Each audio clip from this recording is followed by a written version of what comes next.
जय हिंद। यह संपूर्ण भारतीय संविधान के 500 महत्वपूर्ण प्रश्नों का पार्ट 4 है। तो इससे पहले के पार्ट आपने नहीं देखे तो वीडियो सेक्शन में जाकर देख लीजिए, इसकी पीडीएफ भी प्रोवाइड कर देंगे। तो चलिए स्टार्ट करते हैं। पहला प्रश्न आज का है 301वां। प्रेस की स्वतंत्रता भारतीय संविधान के किस अनुच्छेद में मिलती है? तो अनुच्छेद 19 में प्रेस की स्वतंत्रता के बारे में वर्णन है।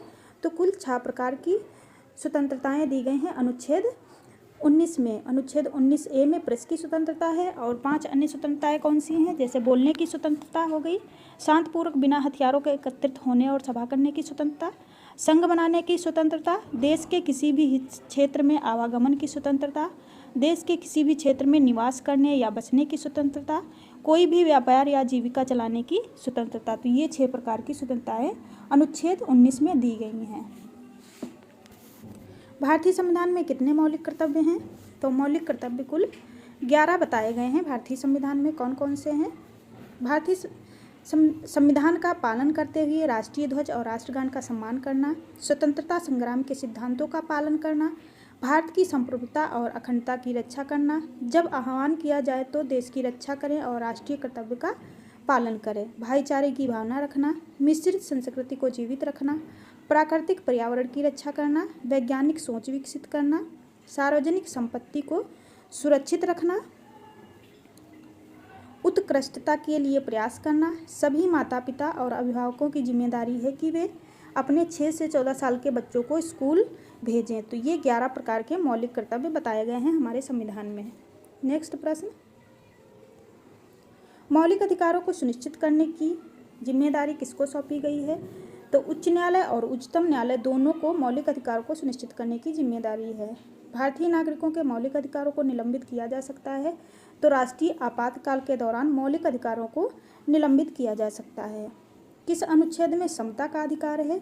तो अनुच्छेद 14 में समता के अधिकार के बारे में बताया गया है और विधि के समक्ष समता अमेरिका के संविधान से ली गई है। अल्पसंख्यकों के हितों की सुरक्षा पर किस अनुच्छेद में विचार किया गया है? तो 29 में। भारतीय संविधान में राज्य के नीति निर्देशक तत्व किस देश के संविधान से लिए गए हैं? तो आयरलैंड के संविधान से। भारतीय संविधान के किस भाग में भारत को एक कल्याणकारी राज्य के रूप में स्थापित करने की बात बताई गई है? तो यह है डीपीएसपी या राज्य के नीति निर्देशक तत्वों में। भारतीय संविधान के किस भाग में सामाजिक आर्थिक लोकतंत्र को सुनिश्चित किया गया है? तो राज्य के नीति निर्देशक सिद्धांतों में। यहाँ से प्रश्न जरूर आता है राज्य के नीति निर्देशक सिद्धांतों से। और कौन से अनुच्छेद हैं राज्य के नीति निर्देशक तत्वों से संबंधित? तो 36 से 51। कौन सा भाग है? तो भाग 4। किस नीति निर्देशक सिद्धांत पर गांधी जी को नैतिक दर्शन का प्रत्यक्ष प्रभाव है? तो गोवध पर निषेध। ग्राम राज्य के माध्यम से राम राज्य के बारे में किसने कहा था? तो महात्मा गांधी ने। संविधान के किस संशोधन से राज्य के नीति निर्देशक सिद्धांतों को मौलिक अधिकारों पर प्रामुख्यता की स्थिति मिली है? तो 42वां संविधान संशोधन 1976 में जो हुआ था। भारतीय संविधान के अनुसार कार्यपालिका का प्रमुख कौन होता है? तो राष्ट्रपति कार्यपालिका का प्रमुख होता है, लेकिन वास्तविक प्रमुख पूछे तो प्रधानमंत्री होता है। उपराष्ट्रपति संसद के किसी भी सदन का सदस्य नहीं होता है, ना ही विधानमंडल का सदस्य होता है। किसे 2 पूर्ण अवधियों तक भारत के उपराष्ट्रपति पद को संभाला था? तो एस राधाकृष्णन ने। राष्ट्रपति द्वारा संसद के दोनों सदनों के लिए कुल कितने सदस्यों को नामित किया जा सकता है? तो 14। दोनों सदनों की बात हो रही है। भारतीय संविधान के अनुसार केंद्रीय मंत्री किसकी इच्छा रहने तक पद संभालेंगे? तो भारत के राष्ट्रपति की इच्छा तक। सरकार की राष्ट्रपति प्रणाली के अधीन कार्यकारिणी के सदस्य विधानमंडल के किसी भी सदन के सदस्य नहीं होते हैं। वित्त आयोग का गठन कब हुआ था? तो 1951 में वित्त आयोग का गठन हुआ। और वित्त आयोग की नियुक्ति कौन करता है? तो राष्ट्रपति द्वारा। केंद्र और राज्य के बीच केंद्रीय संसाधनों के निर्णय पर परामर्श करने के लिए राष्ट्रपति द्वारा किस निकाय का गठन किया गया है? तो वित्त आयोग का। संघ लोक सेवा आयोग के सदस्यों की नियुक्ति किसके द्वारा की जाती है? तो राष्ट्रपति द्वारा ही की जाती है। भारत के वे राष्ट्रपति जो 2 बार राष्ट्रपति के पद पर रह चुके हैं, तो डॉक्टर राजेंद्र प्रसाद इकलौते ऐसे राष्ट्रपति हैं जो 2 बार तक राष्ट्रपति रहे थे। किसके पास भारतीय सुरक्षा बलों पर सर्वोच्च कमान होता है? तो भारत के राष्ट्रपति के पास में ये तीनों सेनाओं का प्रमुख होता है। राष्ट्रपति और उपराष्ट्रपति से संबंधित चुनाव विवादों का समझौता करने का अधिकार उच्चतम न्यायालय को है या उसका है किससे संबंधित है? तो मौलिक अधिकार से। भारत का उपराष्ट्रपति होता है राज्यसभा का पदेन अध्यक्ष। किस वर्ष में भारत के राष्ट्रपति ने आंतरिक अवस्था के कारण आपात स्थिति लागू की थी? तो 1975 में आंतरिक अव्यवस्था के कारण जो है राष्ट्रपति शासन लागू हुआ था। आपात स्थिति लागू की गई थी राष्ट्रपति द्वारा। राष्ट्रपति अपना त्यागपत्र किसे प्रस्तुत करते हैं? तो उपराष्ट्रपति को, और उपराष्ट्रपति राष्ट्रपति को प्रस्तुत करते हैं। यदि राष्ट्रपति अपने पद से त्यागपत्र देता है तो वह किसे लिखकर कर सकते हैं? तो वही उपराष्ट्रपति से ही। राष्ट्रपति की सेवानिवृत्ति आयु कितनी होती है? तो यहाँ पे गलत है, ये 75 वर्ष नहीं होती है। जब तक वो जीवित हैं तब तक राष्ट्रपति के पद पर रह सकते हैं। प्रत्येक 6 महीने में संसद की स्वीकृत लेकर राष्ट्रपति शासन अधिकतम कितने समय के लिए बढ़ाया जा सकता है? तो अधिकतम 3 वर्ष के लिए। भारत के राष्ट्रपति के पास आपात के अधिकार हैं, तो 3 प्रकार के आपात के अधिकार हैं। वित्तीय आपात कितने समय के लिए लागू किया जा सकता है? तो इसकी कोई अधिकतम सीमा नहीं है। भारत में किस प्रकार की आपात स्थिति अभी तक केवल एक बार लागू हुई है? तो आंतरिक आपात की स्थिति केवल एक बार 1975 में। भारतीय संविधान के राष्ट्रपति के पास वही संवैधानिक अधिकार हैं जो ब्रिटिश राजा के पास होते हैं। भारत सरकार का संवैधानिक अध्यक्ष कौन होता है? राष्ट्रपति। भारत के राष्ट्रपति को उनके कार्यकाल की समाप्ति से पूर्व महाभियोग करने के लिए किसकी अनुशंसा अनिवार्य होती है? तो संसद के दोनों सदनों की अनुशंसा अनिवार्य होती है, लेकिन महाभियोग की प्रक्रिया लोकसभा में पहले लाई जाती है और 14 दिन पूर्व राष्ट्रपति को इसके बारे में सूचित कर दिया जाता है। संविधान के उल्लंघन के लिए राष्ट्रपति के विरुद्ध महाभियोग कार्रवाई किसमें शुरू की जा सकती है? तो संसद के किसी भी सदन में। सरकार का संसदीय संविधान के उल्लंघन की बात हो रही है तब संसद के किसी भी सदन में कार्रवाई की जा सकती है महाभियोग की। सरकार का संसदीय रूप का विचार कहाँ से लिया गया है? तो ब्रिटेन से। भारत में संसदीय ढांचे में 2 अस्थायी सदनों का नाम कौन से हैं? तो लोकसभा और विधानसभा। लोकसभा निम्न सदन होता है, अच्छा, और इसको अस्थायी सदन भी कहते हैं, और विधानसभा जो कि राज्य में होता है, ये दोनों अस्थायी सदन होते हैं, अस्थायी। भारतीय संसद के संयुक्त सत्र की अध्यक्षता कौन करता है? तो लोकसभा का अध्यक्ष। संसद की लोकलेखा समिति का अध्यक्ष किसके द्वारा नियुक्त किया जाता है? तो संसद की जो लोकलेखा समिति होती हैं वो लोकसभा के अध्यक्ष द्वारा नियुक्त किए जाते हैं। लोकसभा की सभी संसदीय समितियों के अध्यक्ष कौन नियुक्त करता है? तो भारत के लोकसभा अध्यक्ष। राज्यसभा का सदस्य बनने के लिए न्यूनतम आयु कितनी होनी चाहिए? तो 30 वर्ष। भारतीय संघ में नए राज्यों की स्वीकृति की अनुमति कौन देता है? तो संसद। मंत्रिपरिषद सामूहिक रूप से किसके प्रति उत्तरदायी होते हैं? तो लोकसभा के प्रति सामूहिक रूप से, और व्यक्तिगत रूप से प्रधानमंत्री के प्रति उत्तरदायी होते हैं। सरकार की मंत्रिमंडलीय प्रणाली की सबसे महत्वपूर्ण विशेषता है सामूहिक उत्तरदायित्व। संसद में कौन कौन शामिल है? तो राष्ट्रपति, लोकसभा, राज्यसभा, इन तीनों से मिलकर संसद बनती है। विधानमंडल का प्रमुख कर्तव्य क्या है? तो नियमों को अधिनियमित करना। कौन विधायिकी सत्र को स्थगित करने के लिए अधिसूचना जारी करता है? तो राष्ट्रपति जारी करता है। यह तय कौन करता है कि संसद में रखा जाने वाला कोई विधेयक विशेष धन विधेयक है या नहीं? तो ये तय करता है लोकसभा का अध्यक्ष। केंद्रीय विधानमंडल का अध्यक्ष बनने वाले पहले भारतीय कौन थे? तो विट्ठल भाई पटेल। विधायिका को किस प्रकार की सरकार में कार्यपालिका से अधिक प्राथमिकता मिलती है? तो संसदीय सरकार को। जब सरकार के विभिन्न अंगों के बीच सत्ता का बंटवारा हो तो उसे क्या कहेंगे? अधिकारों का बंटवारा कहेंगे। स्वतंत्र भारत की लोकसभा का पहला अध्यक्ष कौन था? तो जीवी मावलंकर पहले लोकसभा अध्यक्ष थे, और वर्तमान में लोकसभा अध्यक्ष कौन है? ओम बिरला।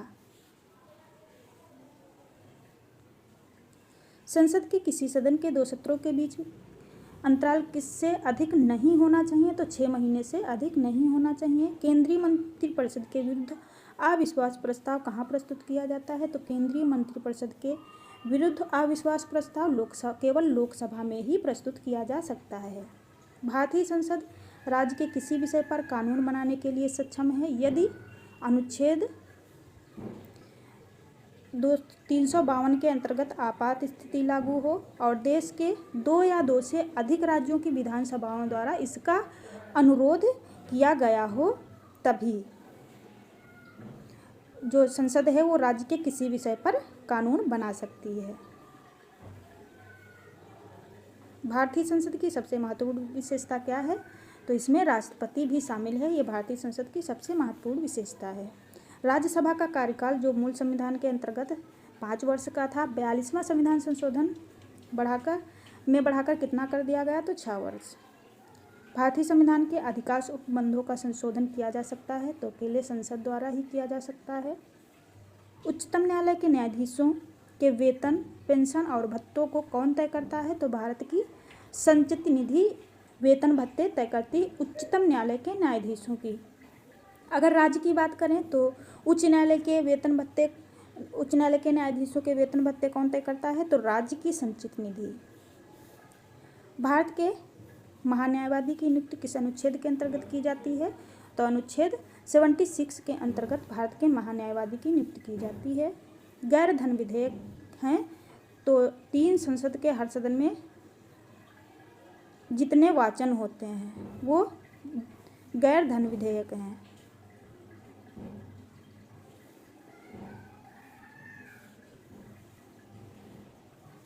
भारतीय संसद के कामकाज का अर्थ है, तो प्रश्नकाल और अगली कार्यसूची के बीच का समय को क्या कहते हैं, कामकाज। लोकसभा अध्यक्ष के वेतन भत्ते कौन तय करता है, तो संसद तय करती है। ऐसे व्यक्ति कौन हैं जो राज्यसभा के सदस्य होते हुए भी राज्यसभा और लोकसभा दोनों सदनों में बोल सकते हैं, तो वे मंत्री जो राज्यसभा के सदस्य होते हैं वे लोकसभा और राज्यसभा दोनों में बोल सकते हैं। हाउस ऑफ द पीपल्स को लोकसभा का नाम किस वर्ष दिया गया था, तो 1954 में। संसद के दोनों सदनों में किसी एक सदन में न्यूनतम कितने सदस्य होने अनिवार्य हैं जिससे कि सदन की कार्यवाही चलती रहे, तो कुल सदस्य का 10वां भाग, 1/10वां भाग, जिसे कोरम गर्भपूर्ति भी कहते हैं। लोकतंत्र की महत्वपूर्ण विशेषता किसको प्रमुखता देनी है, तो नागरिकों को प्रमुखता देनी है। यही लोकतंत्र की सबसे महत्वपूर्ण विशेषता होती है। भारत का प्रधानमंत्री बनने के लिए न्यूनतम आयु कितनी होती है, 25 वर्ष। भारत के सबसे कम उम्र के प्रधानमंत्री कौन थे, तो राजीव गांधी 40 वर्ष की उम्र में बने थे। भारत में अवशिष्ट शक्तियां निहित हैं, तो केंद्रीय सरकार के पास अवशिष्ट शक्तियां निहित होती हैं। किसने प्रधानमंत्री को समकक्षों में प्रथम कहा था, तो ये मोरलो ने कहा था। किसने मंत्रिमंडलीय पद्धति को राज्य रूपी जहाज का स्टीयरिंग व्हील कहा था, मंत्रिमंडलीय पद्धति को किसने कहा था, स्टीयरिंग व्हील, तो मयूर ने। भारत के प्रधानमंत्री का कार्यकाल कितना होता है, जब तक उसे लोकसभा के बहुमत का समर्थन प्राप्त हो तब तक, वैसे तो 5 साल ही होता है। वह प्रधानमंत्री कौन था जिसे संसद ने मतदान द्वारा अपदस्थ कर दिया था, तो वीवी सिंह को। केंद्रीय मंत्रिपरिषद का पद और सदस्यता कौन निर्धारित करता है, तो भारत के राष्ट्रपति निर्धारित करते हैं। राष्ट्रीय विकास परिषद में कौन शामिल होते हैं, तो सभी राज्यों के मुख्यमंत्री शामिल होते हैं राष्ट्रीय विकास परिषद में। मध्य प्रदेश उच्च न्यायालय की पीठ कहाँ है, तो जबलपुर में। अंतिम अपीलीय न्यायालय कौन होता है, उच्चतम न्यायालय को अंतिम अपीलीय न्यायालय कहते हैं। और भारतीय संविधान का व्याख्याता, अंतिम व्याख्याता और संरक्षक कौन होता है, तो सर्वोच्च न्यायालय या उच्चतम न्यायालय। भारत के उच्चतम न्यायालय की केंद्र और राज्यों के बीच विवाद का निपटारा करने की शक्ति किसके अंतर्गत आती है, तो मौलिक अधिकारिता के अंतर्गत। उच्च न्यायालय का न्यायाधीश बनने के लिए कम से कम कितने वर्ष की उच्च न्यायालय के अधिवक्ता के रूप में वकालत करने का अनुभव होना चाहिए, तो 10 वर्ष का। उच्चतम न्यायालय का न्यायाधीश बनने के लिए यहाँ पे होगा तो 10 वर्ष का उच्च न्यायालय में अधिवक्ता के रूप में कार्य करने का अनुभव होना चाहिए। उच्चतम न्यायालय में कुल कितने न्यायाधीश हैं, तो वर्तमान में कुल 33 न्यायाधीश हैं, 1 प्लस 1 मुख्य न्यायाधीश प्लस 32 अन्य न्यायाधीश। भारतीय संविधान के किस संशोधन के तहत उच्चतम न्यायालय के न्यायाधीशों की सेवानिवृत्ति की आयु 60 से 62 कर दी गई थी? तो 15वें संविधान संशोधन के द्वारा। राज्य के लिए एक निर्वाचन याचिका का निर्णय करने का अधिकार किसको है? तो उच्च न्यायालय को। किसी राज्य में विधान परिषद की स्थापना और समाप्ति किस अनुच्छेद में है? तो किसी राज्य में विधान परिषद बनाई जाएगी या नहीं बनाई जाएगी, तो ये आता है अनुच्छेद 169 के अंतर्गत। और वर्तमान में 6 राज्यों में विधान परिषद है। कहाँ कहाँ? आंध्र प्रदेश, तेलंगाना, उत्तर प्रदेश, बिहार, महाराष्ट्र और कर्नाटक। भारतीय संविधान में न्यायिक पुनरीक्षण आधारित है, तो विधि द्वारा स्थापित प्रक्रिया पर। जिस न्यायालय के न्यायाधीशों की नियुक्ति की जाती है, किसी न्यायालय के न्यायाधीशों की नियुक्ति की जाती है राज्यपाल द्वारा या जिला न्यायालय हो गए, और उच्च न्यायालय के न्यायाधीशों की नियुक्ति राष्ट्रपति द्वारा की जाती है। भारत के नियंत्रक एवं महालेखा परीक्षक की नियुक्ति कितने वर्षों के लिए की जाती है? 6 वर्षों के लिए। भारतीय महानियंत्रक और महालेखा परीक्षक इसके लिए एक मित्र, दार्शनिक और मार्गदर्शक के रूप में कार्य करता है, तो लोक लेखा समिति करती है। देश में पंचवर्षीय योजनाओं का अनुमोदन करने वाला सर्वोच्च निकाय कौन सा है? तो वो है राष्ट्रीय विकास परिषद। संसद में अपनी राय देने के लिए किस अधिकारी को आमंत्रित किया जा सकता है? तो भारत का महान्यायवादी इसे आमंत्रित किया जा सकता है। भारत का योजना आयोग है एक असंवैधानिक निकाय। अब तो ये नीति आयोग हो गया है, नीति आयोग। अधिकारी वर्ग करता है प्रशासनिक और अर्ध न्यायिक तथा अर्ध विधायी कार्य। संघ लोक सेवा आयोग अखिल भारतीय सेवा क्या करती है? तो कार्मिकों का चयन करती है। यूपीएससी तो क्या करती? कार्मिकों को चयनित करती है। भारतीय संविधान में सिविल सेवाओं की कौन सी 3 श्रेणियों का प्रावधान है? तो प्रशासनिक सेवाएं, पुलिस और वन सेवाएं। IAS, IPS होता है और IFS होता है। भारतीय संविधान का कौन सा अनुच्छेद निर्वाचन आयोग से संबंधित है? तो अनुच्छेद 324 निर्वाचन आयोग से संबंधित है। भारत की संसद द्वारा दल बदल विरोधी कानून किस वर्ष में पारित हुआ था? तो 52वां संविधान संशोधन 1985 में आया था। इसी के तहत दल बदल संबंधी कानून को लाया गया था और इसे 10वीं अनुसूची में जोड़ा गया था। संविधान के किस संशोधन द्वारा मतदान की आयु 21 वर्ष से घटाकर 18 वर्ष कर दी गई थी? तो 61वां संविधान संशोधन 1989 में हुआ था। इसी के तहत 21 वर्ष से 18 वर्ष कर दी गई थी मतदान की आयु। तो नेक्स्ट 500 प्रश्न का पार्ट होगा। 400 प्रश्न हो चुके हैं अभी तक, 402। इसकी PDF भी प्रोवाइड कर दें। तो वीडियो अच्छा लगे तो लाइक करें और चैनल को सब्सक्राइब करें, सपोर्ट करें। Thank you.